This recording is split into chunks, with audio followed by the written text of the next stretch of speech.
Donald Trump is gaining traction from a group of Latina women as the presumptive GOP nominee combats recent allegations of racism. One grassroots organization fights to help Hispanic women show, quote, fearless support for the candidate. Ileana Garcia is the founder of Latinas for Trump, and she joins me now. Thank you very much for coming in. Appreciate it. Has Donald Trump said anything about Hispanics that you find offensive?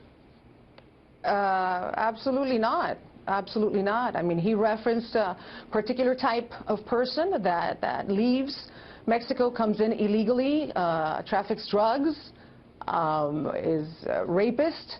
I never felt offended, and we have a huge group of Mexicans that are joining us now with Latinos for Trump that don't feel offended either. Well, that's an interesting point, because you're Cuban American. A lot of Cuban Americans and Nicaraguan Americans who've escaped from socialism tend to have a different feeling than a lot of Mexicans who didn't have that same experience with the left, which is why they may be for Donald Trump as opposed to Hillary. But you say they're Mexicans as well as Cuban Americans.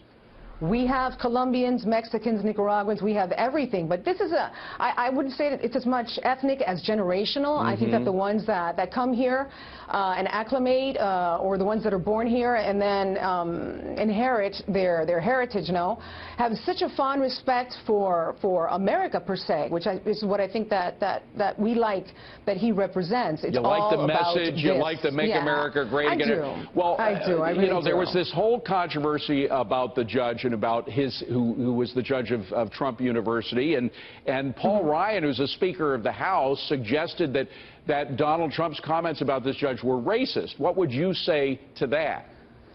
You know, it was really tough watching that. I thought to myself, it's the tea kettle calling the pot black, considering that the Republican Party always had this reputation of being racist, and we all know that that's not the case because the Republican Party actually freed the slaves.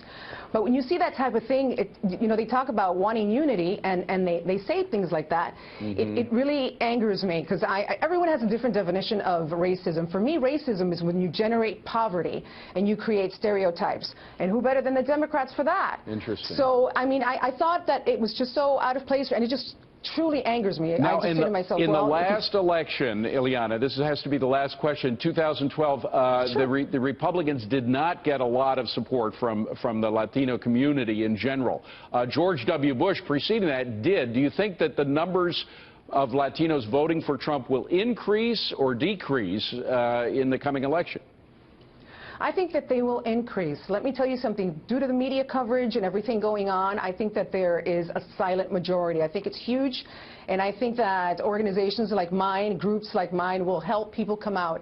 It's a very sad day in America when you cannot say who you want to vote for, express yourself without someone wanting to, I don't know, toss rocks at you or unfriend you or just not talk to you altogether. That's crazy. That's totally un-American. It is un-American. Totally. Ileana, thank you very much for coming out. Please come back and see us again, okay? Will do. Ileana Garcia.